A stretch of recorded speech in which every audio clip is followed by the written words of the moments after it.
Súper.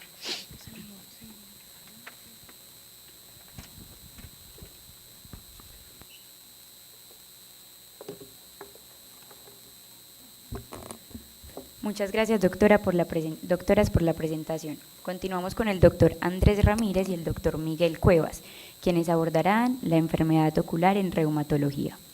El doctor Andrés Felipe Ramírez es médico internista, reumatólogo de la Universidad de Antioquia, reumatólogo en la Clínica Universitaria Bolivariana y Comité de Estudios Médicos, profesor de posgrado de reumatología UPB, profesor de posgrado reumatología CUR.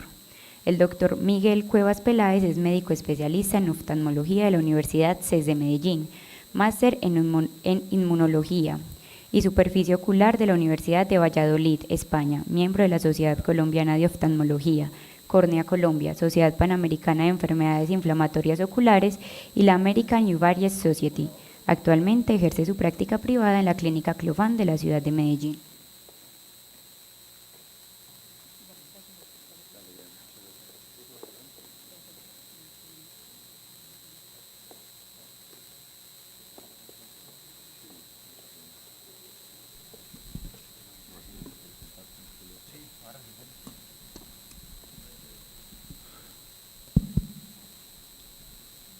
Bueno, muy buenas tardes para todos.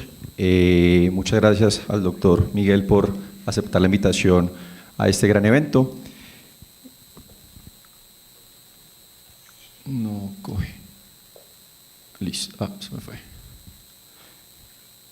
Se fue mucho. Bueno, entonces el título de la charla quisimos pues enfocarlo entre el doctor y yo como el ojo en jaque, ese enfoque crítico que vamos a tener entre un oftalmólogo y el reumatólogo. Para empezar, de forma introductoria, reconocer que el ojo es un órgano que se comporta completamente diferente a muchos de los que estamos acostumbrados. Eso pasa lo mismo con el testículo, con la placenta, con el cerebro, y resulta que es un órgano inmunoprivilegiado. ¿Por qué? Porque no posee linfáticos, tiene unas barreras oculares que no van a permitir que se inflame por cualquier motivo. Hay unos inmunomoduladores como el factor transformante beta, la interleuquina 10, hay una expresión limitada del complejo mayor de histocompatibilidad, el epitelio corneano y entre otras estructuras expresan un Fas ligando, entonces cuando va a haber algún tipo de linfocito que va a llegar a inflamar, inmediatamente se ataca, se mata, y hay una baja expresión de moléculas de adhesión. Pero eso es una parte, porque está la otra contraparte. A pesar de que es inmunoprivilegiado, también es susceptible a la inflamación. ¿Por qué? Porque tiene una circulación coroidea muy compleja, tanto así que se compara básicamente como el glomérulo.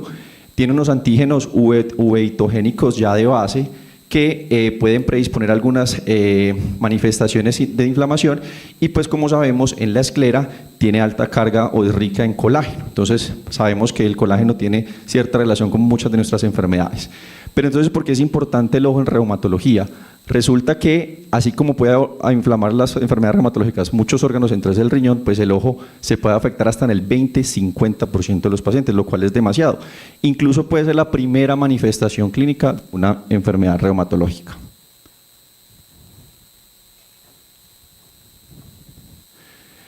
Las estructuras que se pueden afectar son muchas, las enumero acá en estas 6 rápidas y de diferente color. Córnea, uvea, esclera, retina, nervio óptico, la parte orbitaria y los párpados. Y vemos que se las puse en orden de frecuencia de afectación, siendo mucho más frecuente en la parte reumatológica la córnea y la uvea y la esclera. Principalmente expresado de esta forma clínica. La córnea, dada por esa enfermedad por ojo seco que puede ser en la mayoría de las veces multifactorial y que se puede venir expresada en algunas queratitis, las uveitis que hacen parte de todo ese tracto uveal donde puede haber inflamación del iris, del cuerpo ciliar, la pars plana, vítreo, coroide, retina, esclera, pues dependiendo qué tan profundo o superficial sea la inflamación, epiescleritis o escleritis, retina, dependiendo de la fisiopatología de este compromiso puede ser vasculitis retiniana, vasculopatía oclusiva, nervio óptico, también dependiendo del mecanismo, neuritis óptica o neuropatía isquémica óptica, y la órbita con un síndrome inflamatorio orbitario. Pero entonces yo quiero que caigamos en cuenta de lo siguiente, y es en esta gráfica. Yo sé que se ve al inicio muy saturada, pero es para que vean lo complejo que puede ser el ojo en las enfermedades reumatológicas.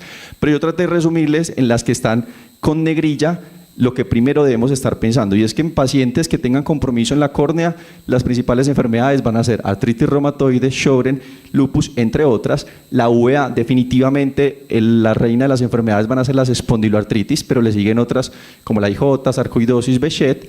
La esclera, vemos acá artritis reumatoide, las ANCA, policondritis recipiente, retina, nunca olvidar Behçet, lupus, también las vasculitis ANCA, Takayasu. El nervio óptico, también dependiendo del mecanismo, pues si estamos hablando de neuropatía isquémica óptica, la artritis de células gigantes es fundamental, y neuritis óptica en ese espectro de la neuromielitis óptica asociada al Sjögren. En la órbita, enfermedad relacionada con IgG4, Sjögren, GPA, entre otros, y ya pues la compromiso dermatológico pues por algunas dermatomiositis. Entonces, si nos resumimos prácticamente, si bien la córnea es una de las más frecuentemente afectadas, casi que siempre la relación que tenemos entre el oftalmólogo y el reumatólogo va a ser por esta parte anatómica. Entonces yo le pregunto al doctor Miguel, ¿por qué es tan importante esa uveitis? Bueno, primero que todo, buenas tardes, muchas gracias Andrés y muchas gracias. También nos damos la mano, muchas gracias. Y gracias al doctor Carlos y a todo el grupo de Bolivariana por la invitación. Era para romper el hielo. Sí, no, para romper el hielo. No, y así tiene que ser la relación oftalmólogo-reumatólogo. Ese es el objetivo de esto. Entonces, ¿por qué es importante uveitis? Aunque es el 10% de los casos de discapacidad visual en el mundo, y eso suena muy bajito, es importante entender que a diferencia de los pacientes con glaucoma, catarata, degeneración macular, estos son pacientes jóvenes, son pacientes que están en edad productiva, ¿cierto? En promedio entre los 30 y los 40 años. Y más o menos es el responsable del 25% de la discapacidad visual en países en vía de desarrollo, o sea, como nosotros. Este es un estudio que cogió una data muy grande, es una cohorte retrospectiva hecho en los Estados Unidos, donde cogieron 17.800 pacientes con enfermedad inflamatoria ocular y los compararon con pares sanos, 17.800 sanos, de una base de datos de un sistema de salud que tenían seguro privado, y analizaron cómo era el comportamiento en cuanto a complicaciones y otros datos. ¿Qué es importante aquí?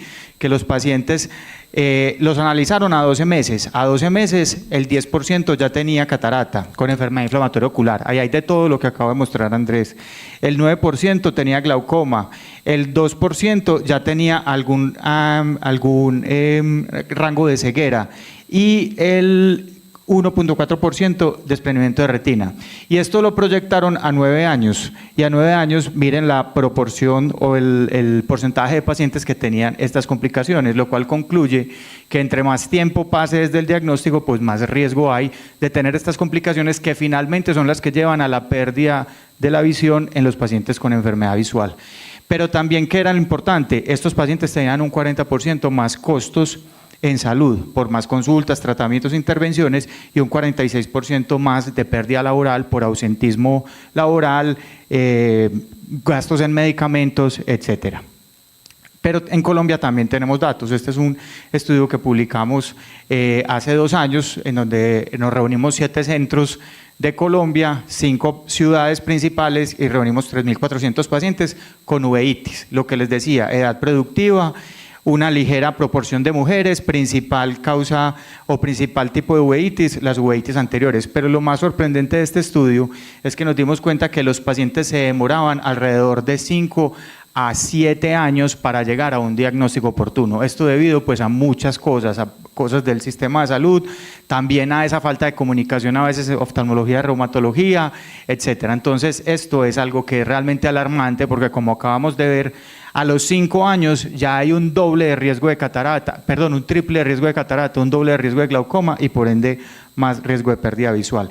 Y estos son los datos que tuvimos en el estudio en cuanto a complicaciones: 20% catarata, 9% glaucoma, retina, edema macular, pues que son más raros, pero miren que son muy similares a los datos mostrados en Estados Unidos.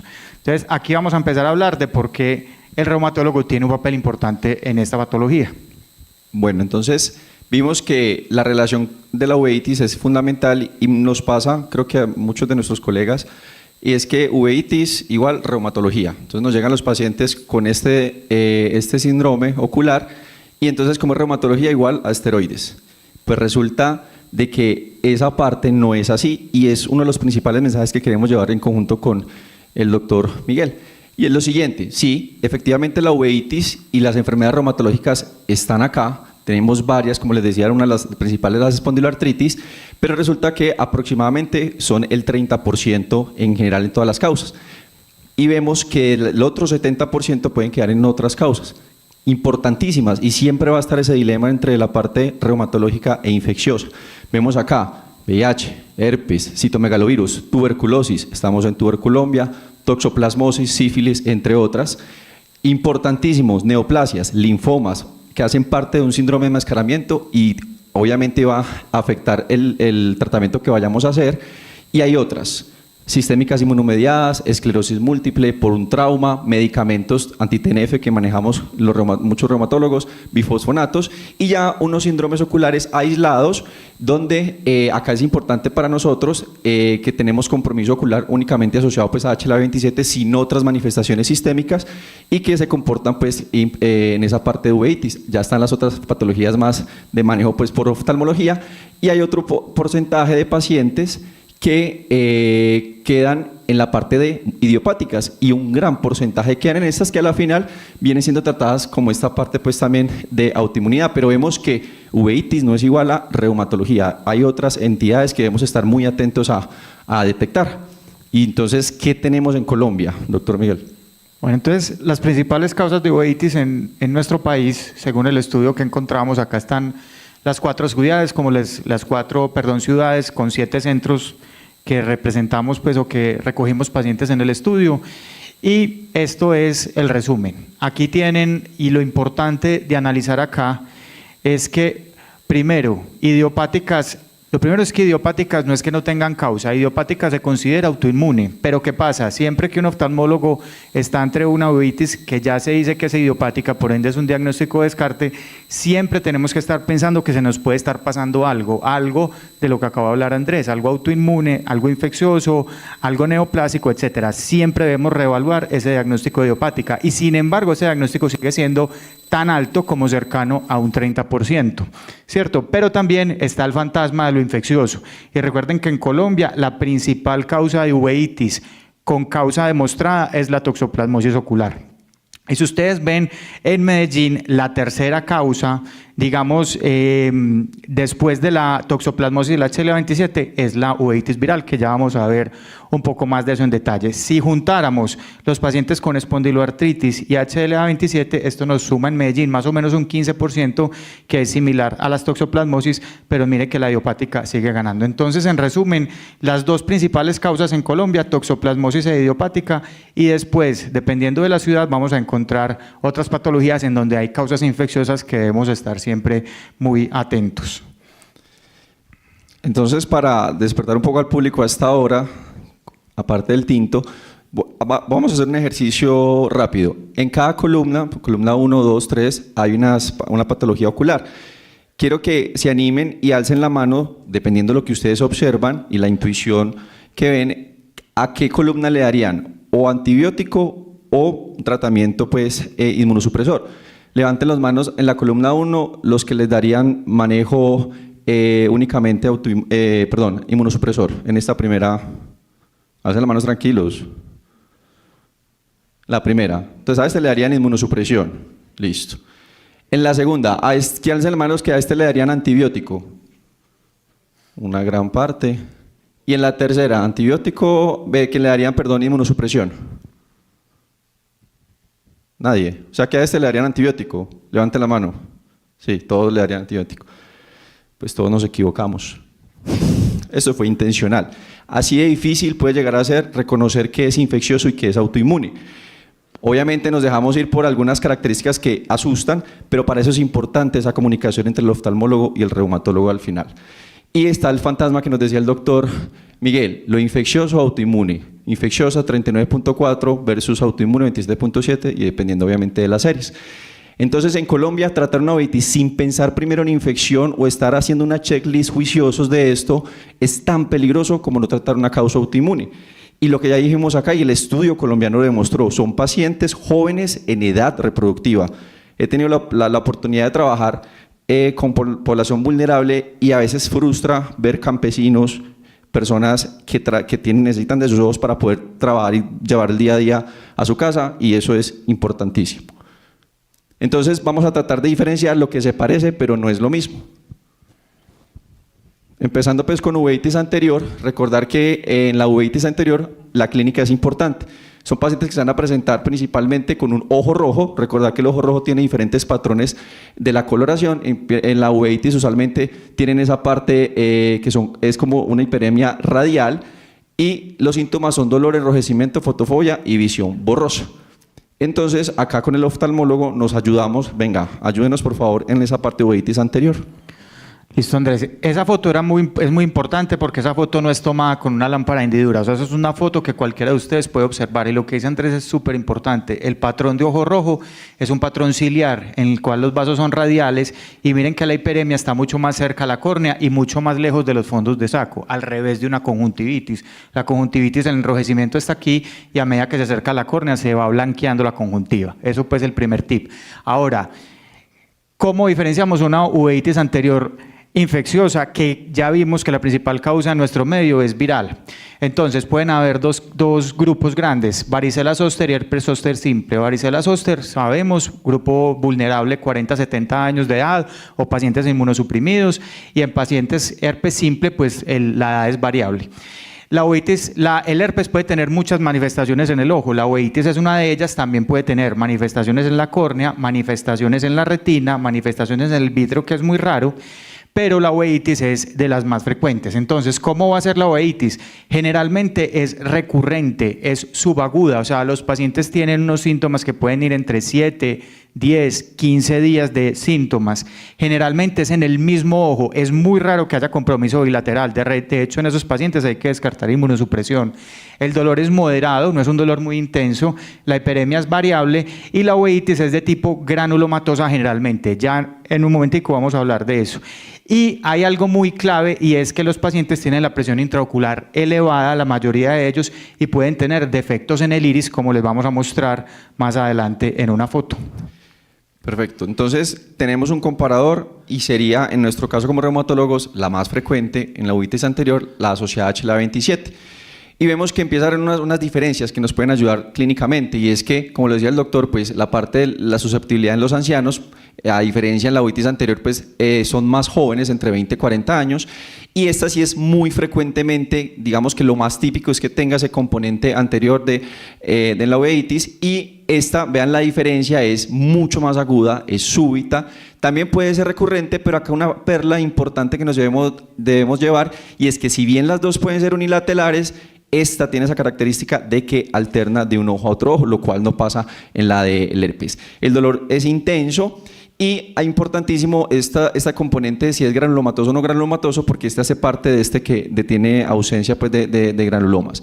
Vean la gran diferencia, la presión intraocular está normal o baja, diferencia, y usualmente no tiene por qué haber otros componentes asociados del iris o córnea. Es muy raro el componente posterior.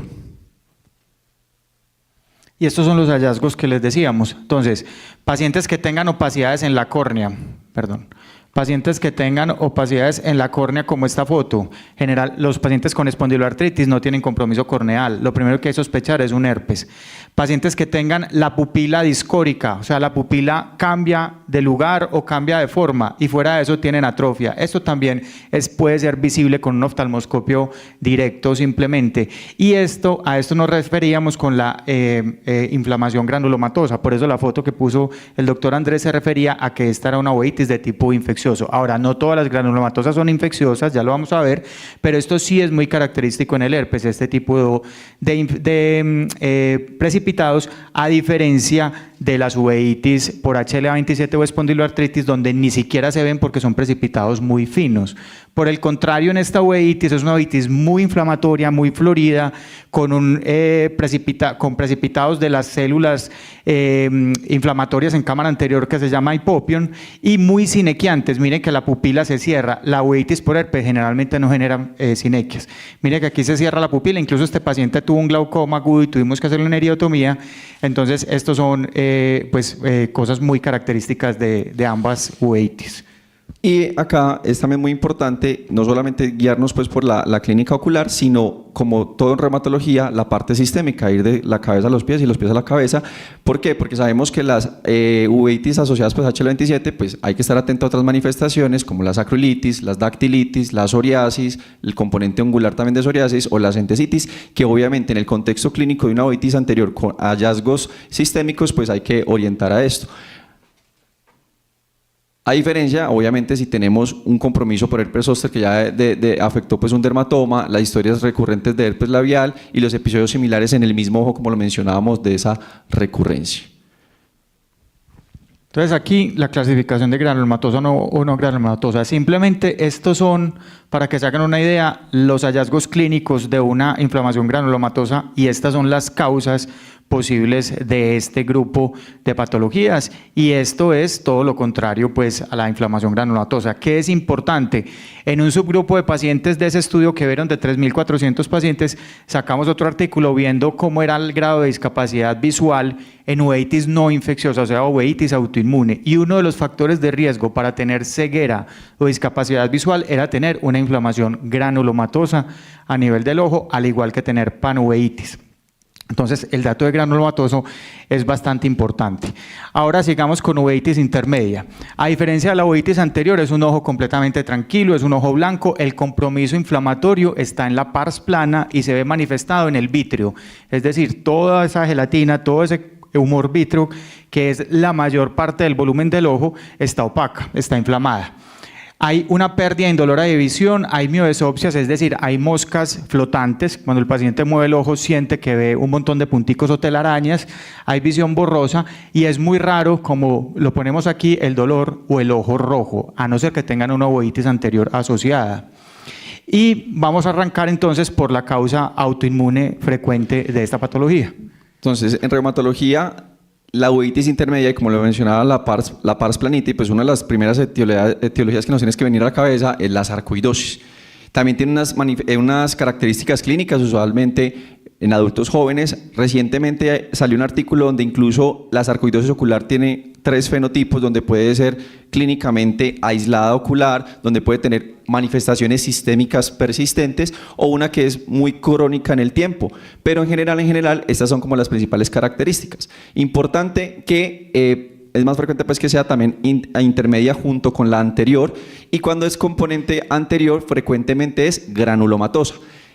Leyendo más a fondo del tema, uno siempre ve que en general esas causas autoinmunes tienen una tendencia a hacer ese compromiso bilateral. Y en este caso la sarcoidosis es una característica, el curso suele ser crónico y se conocen también con unos hallazgos que se llaman como bolas de nieve, precisamente por eso esas células inflamatorias que se empiezan a caer en la parte inferior del vítreo y se ven literal como unas bolas de nieve, importantes que hacen vasculitis, pero ese componente de vasculitis es principalmente venular. Y una característica es que es no oclusiva y eso es una clave para nosotros para lograr detectar que puede ser por compromiso sarcoidosis. Y una de las complicaciones y que lleva más a ese daño es el edema macular quístico. Y lo que les mencionaba puede no estar asociado a componente sistémico. Y obviamente la gran contraparte que siempre nos pone a patinar a todos en medicina. La gran contraparte entonces es la tuberculosis. La tuberculosis en el ojo la llamamos la segunda gran simuladora. Sabemos que la primera es la sífilis, también como siempre en medicina en muchas áreas. Y pues la edad de presentación es variable, es relevante en nuestros países en donde todavía está presente, cada vez más presente, y esta es, digamos, el orden de frecuencia en la cual podemos ver. Es mucho más frecuente ver compromiso posterior y panuveitis, es más raro ver uveitis intermedia pura, ¿cierto? Y la uveitis anterior pura es rara, o sea, es muy raro ver una uveitis intermedia pura por tuberculosis, generalmente se asocia a unas lesiones y a unos hallazgos que ya vamos a ver. El curso generalmente es crónico, es variable si es uni o bilateral, pero puede ser más unilateral.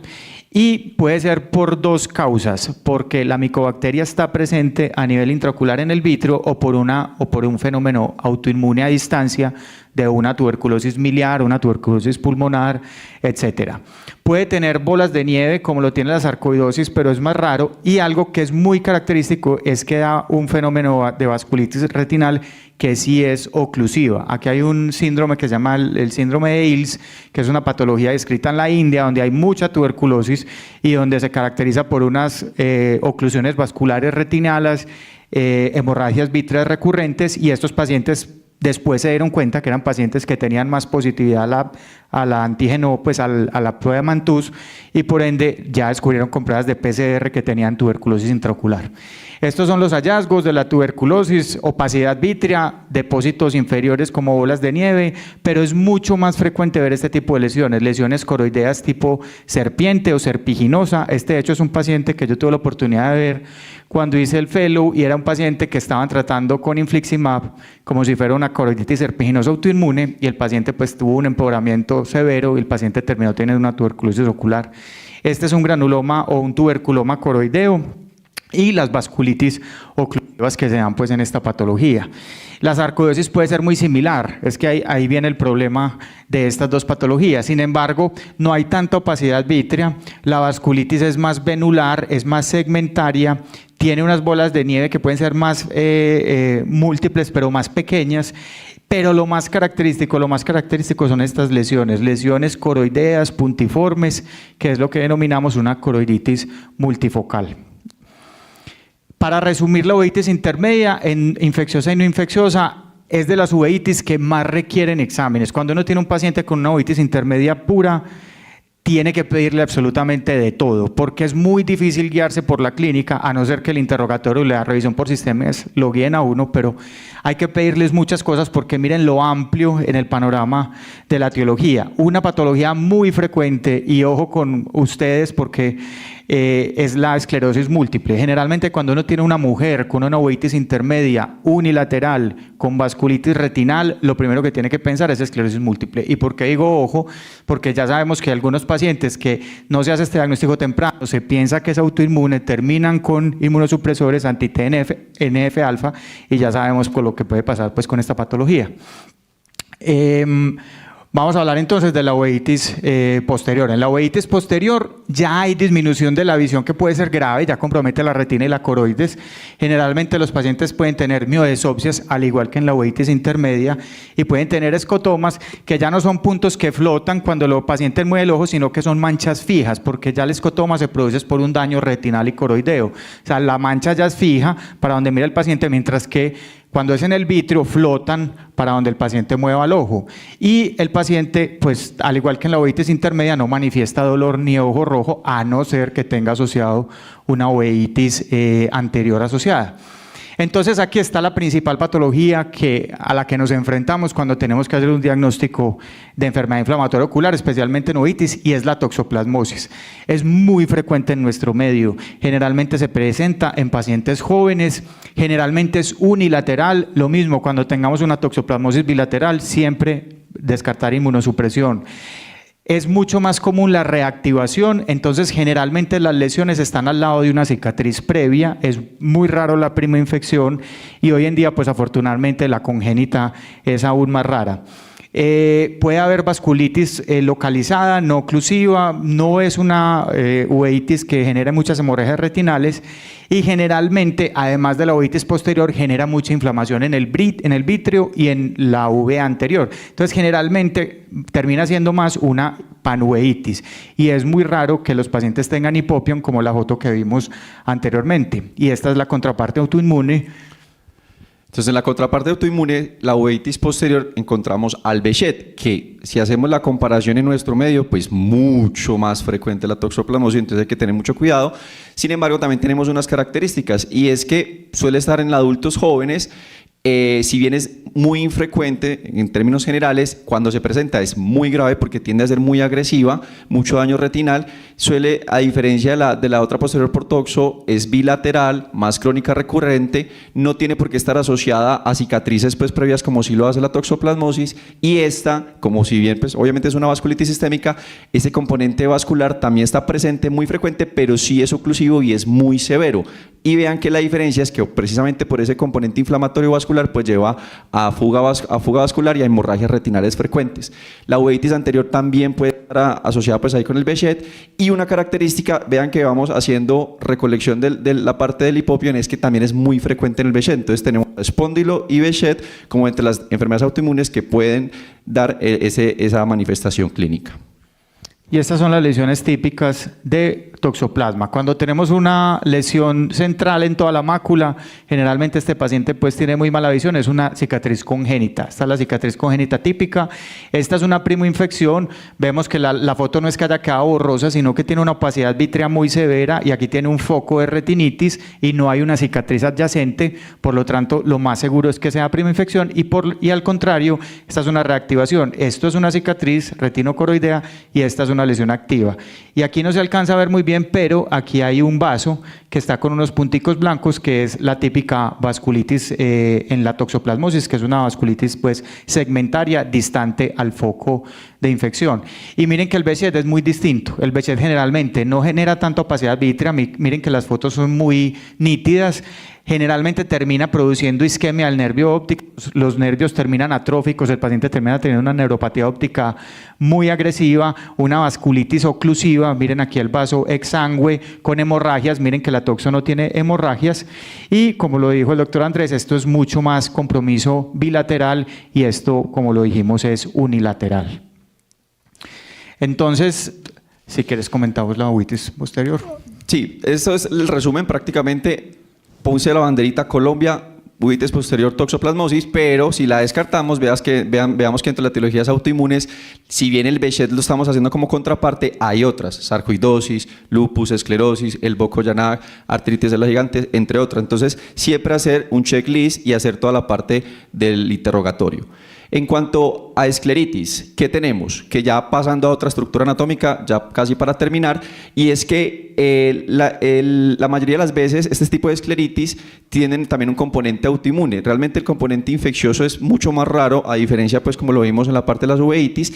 Estas son las principales enfermedades, usualmente es mayores de 30 años, y la principal enfermedad va a ser la artritis reumatoide, suele ser unilateral, pero también el alternante. Siempre que tengamos un paciente con escleritis por una enfermedad autoinmune, eso es igual a que tenga vasculitis en el ojo. Entonces, el tratamiento también debe ser guiado por esto. El dolor suele ser muy intenso. Hay muchas expresiones que puede ser difusa, nodular, necrosante. Usualmente, pues si no hay infección, no tendría por qué tener secreción.